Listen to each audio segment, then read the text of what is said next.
حضور غوث اعظم نے ایک مرتبہ اپنی والدہ سے کہا کہ امی جان مجھ سے ایک غلطی ہو گئی تھی بچپن میں، مجھے معاف فرما دے۔ ماں نے کہا بیٹا کس بات کی معافی مانگتا ہے؟ آپ نے فرمایا کہ پہلے معاف کر دے تو میں بتاؤں۔ غوث اعظم کی والدہ نے کہا بیٹا تو نے کبھی میرا دل دکھایا نہیں، میری نافرمانی کی نہیں، میں نے تجھے کبھی ڈانٹا مارا نہیں، آج کس غلطی کی معافی مانگتا ہے؟ مجھے تو نہیں لگتا کہ تو نے کبھی کوئی غلطی کی۔ آپ عرض کرتے ہیں کہ امی جان مجھے معاف کر دے پھر میں بتاؤں گا غلطی کیا۔ باپ نے کہا ٹھیک ہے، نہیں مانتا تو ٹھیک ہے میں معاف کرتی ہوں۔ روزانہ دینی معلومات حاصل کرنے کے لیے چینل کو ابھی سبسکرائب کریں، ہماری ویڈیو کو لائک اور شیئر لازمی کریں۔ اب بتا کہ تو نے کیا غلطی کی۔ غوث اعظم عرض کرتے ہیں کہ امی جان جب میں آپ کے شکم میں تھا، آپ کمرے میں بیٹھی تھی اور کمرے میں اندھیرا تھا، دروازے پر کسی سائل نے سوال کیا، دستک دی، آپ سائل کے سوال کو پورا کرنے کے لیے اٹھی، ان قریب تھا کہ آپ دروازے کی کنڈی کھولتی اور اس سائل کے سوال کو پورا کرتی۔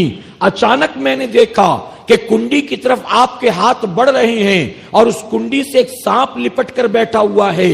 اندھیرا کمرے میں تھا، آپ کو وہ سانپ نظر نہیں آ رہا تھا، میں نے وہ سانپ دیکھ لیا۔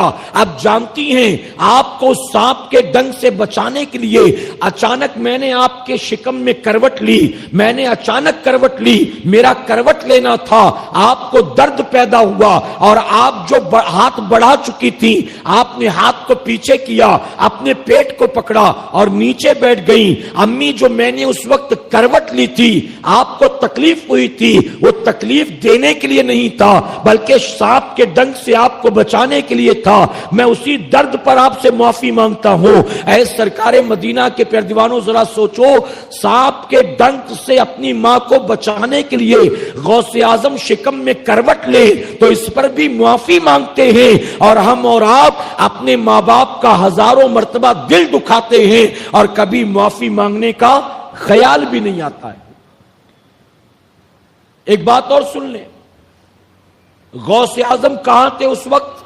ماں کے شکم میں، ماں کے شکم میں۔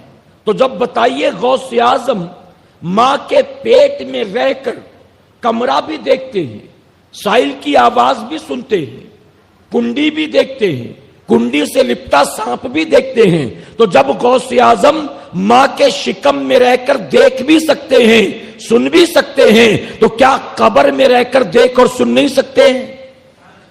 جی دیکھ اور سن سکتے ہیں نا۔ اور یہ بھی پتا چلا کہ غوث اعظم جب شکم میں رہ کر ماں کو تکلیف سے، درد سے، ڈنک سے بچا سکتے ہیں تو غوث اعظم بھی قبر میں رہ کر مریدوں کو تکلیف سے، درد سے، پریشانی سے بچا سکتے ہیں۔ اسی لیے غوث اعظم فرماتے ہیں، اگلے ہفتے ہم سنیں گے انشاءاللہ وضاحت کے ساتھ، آج تو سرسری طور پر میں آپ کو بتاتا ہوں غوث اعظم کی شان کیا ہے۔ اسی لیے غوث اعظم فرماتے ہیں میں اللہ کی زمین کو ایسے دیکھتا ہوں جیسے ہتھیلی پر رائی کا دانہ ہوتا ہے۔ غوث اعظم فرماتے تم میری آنکھوں کے سامنے شیشے کی طرح ہو، ایک بوتل کی طرح، شیشی کی طرح۔ فرماتے تم کیا کھا کر آتے ہو، کیا گھر میں جمع کر کر آتے ہو، تمہاری کوئی بات مجھ سے پوشیدہ نہیں ہے۔ حضور غوث اعظم نے جو کہ مادر ذات ولی تھے، آپ نے علم حاصل کیا، علم حاصل کیا، اور 2-4 سال نہیں بلکہ ایک طویل عرصے تک علم حاصل کرتے رہے۔ کسی نے پوچھا آپ نے علم کب تک حاصل کیا؟ تو غوث اعظم فرماتے میں علم حاصل کرتا رہا، علم حاصل کرتا رہا، حتیٰ کہ اللہ نے مجھے مقام قطبیت عطا فرما دیا ہے، قطب بنا لیا۔ اب علم حاصل کرنے کے بعد غوث اعظم نے کیا کیا؟ 34 سال تک بغداد کے مدرسے میں غوث اعظم لوگوں کو پڑھاتے رہے، 34 سال تک درس و تدریس کا سلسلہ جاری رکھا، اور ہر سال آپ کے مدرسے سے 3000 بچے فارغ ہوتے تھے۔ کتنے بچے؟ فرمایا کہ تقریباً 1 لاکھ اسٹوڈنٹس ایسے ہیں، 1 لاکھ شاگرد ایسے ہیں جنہیں براہ راست خود غوث اعظم نے پڑھایا ہے۔ غوث اعظم نے، معلوم ہوا غوث اعظم گویا یہ بتانا چاہتے تم کتنے بڑے مقام پر کیوں نہ پہنچ جاؤ، ارے ماں کی کوکھ سے ولی بن کر کیوں نہ پیدا ہو جاؤ، لیکن پھر بھی تمہارے لیے علم سیکھنا بہت ضروری ہے۔ علم، غوث اعظم نے قرآن سیکھا، حدیث سیکھا، فقہ سیکھا، اصول قرآن سیکھا، اصول حدیث سیکھا، تفسیر سیکھی۔ اے سرکار مدینہ کے پیروانوں، جب غوث اعظم ماں کی کوکھ سے ولی بن کر پیدا ہوئے اور طویل عرصے تک علم حاصل کیا، تو ہمارے لیے بھی ضروری ہے ہم اور آپ بھی اصول علم کے لیے جد و جہد کیا کریں، کہ انشاءاللہ کوشش کیا کریں۔ اور غوث اعظم نے درس و تدریس کا سلسلہ جاری رکھا۔